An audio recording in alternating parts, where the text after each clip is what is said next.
Hello, welcome to my YouTube channel. ಇವತ್ತಿನ dish Korean cream cheese garlic bun. ನೋಡೋಣ ಯಾವ ತರ ಮಾಡೋದು ಅಂತ. ಮೊದಲಿಗೆ ನಾನು ಇಲ್ಲಿ ಒಂದು ಪಾತ್ರೆಗೆ ಕ್ರೀಮ್ ಚೀಸ್ನ ಹಾಕೋತೀನಿ. 3 ಟೇಬಲ್ ಸ್ಪೂನ್ ಕ್ರೀಮ್ ಚೀಸ್,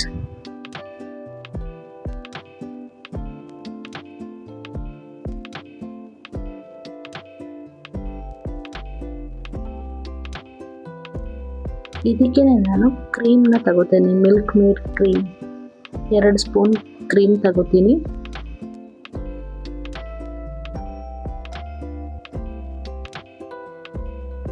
ಆಮೇಲೆ ಇದಕ್ಕೆ 2 ಸ್ಪೂನ್ ಶುಗರ್ ಪೌಡರ್ ಹಾಕೋಬೇಕು. ಶುಗರ್ ಪೌಡರ್ ಇಲ್ಲ, ಅದಕ್ಕೆ ಶುಗರ್ನ ನಾನು ಪೌಡರ್ ಮಾಡ್ಕೊತಾ ಇದ್ದೀನಿ. ಶುಗರ್ ಪೌಡರ್ ರೆಡಿಯಾಗಿದೆ. ಇದೇ ಪಾತ್ರೆಗೆ ನಾನು 2 ಸ್ಪೂನ್ ಶುಗರ್ ಪೌಡರ್ನ ಹಾಕಿ ಚೆನ್ನಾಗಿ ಮಿಕ್ಸ್ ಮಾಡ್ಕೊತೀನಿ.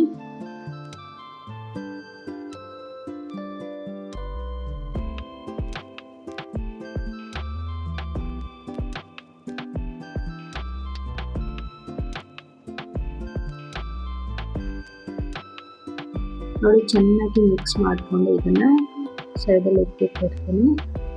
ಇನ್ನೊಂದು ಪಾತ್ರೆಗೆ ನಾನು ಬಟರ್ನ ಹಾಕಿ, ಇದು ಅನ್ಸಾಲ್ಟೆಡ್ ಬಟರ್ನ ಹಾಕಿ ಸ್ವಲ್ಪ ಬಿಸಿ ಮಾಡ್ಕೊತೀನಿ.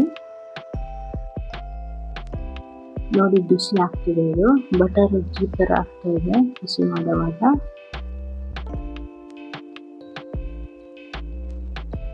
ಇಷ್ಟು ಬಿಸಿ ಆದರೆ ಸಾಕು. ಇದಕ್ಕೆ ನಾನು 2 ಬೆಳ್ಳುಳ್ಳಿನ ಚಿಕ್ಕದಾಗಿ ಕಟ್ ಮಾಡಿ ಹಾಕ್ತೀನಿ. ಜೊತೆಗೆ 1 ಸ್ಪೂನ್ ಕೊತ್ತಂಬರಿ ಸೊಪ್ಪನ್ನು ಹಾಕಿ ಮಿಕ್ಸ್ ಮಾಡಿ ಸೈಡಲ್ಲಿ ಇಡ್ತೀನಿ.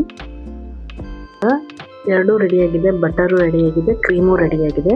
ಇವಾಗ ಬನ್ನ ಕಟ್ ಮಾಡ್ಕೊತಾ ಇದ್ದೀನಿ. ನೋಡಿ, ಈ ಥರ ಕಟ್ ಮಾಡ್ಕೋಬೇಕು ಬನ್ನ.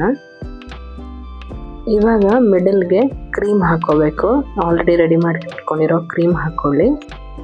ಕ್ರೀಮ್ ಹಾಕಿದ್ಮೇಲೆ ಆಲ್ರೆಡಿ ಬಟರ್ ಮಾಡಿದ್ವಲ್ಲ, ಅದಕ್ಕೆ ಡಿಪ್ ಮಾಡ್ಕೊಳ್ಳಿ. ಫ್ರಂಟ್ ಸೈಡ್ನ ಬನ್ನ ಮೇಲ್ಭಾಗನ ಈ ಥರ ಡಿಪ್ ಮಾಡಿಕೊಂಡು ತವಾದಲ್ಲಿ ಒಂದು ಸ್ವಲ್ಪ ಹೊತ್ತು ಬಿಸಿ ಮಾಡಿ.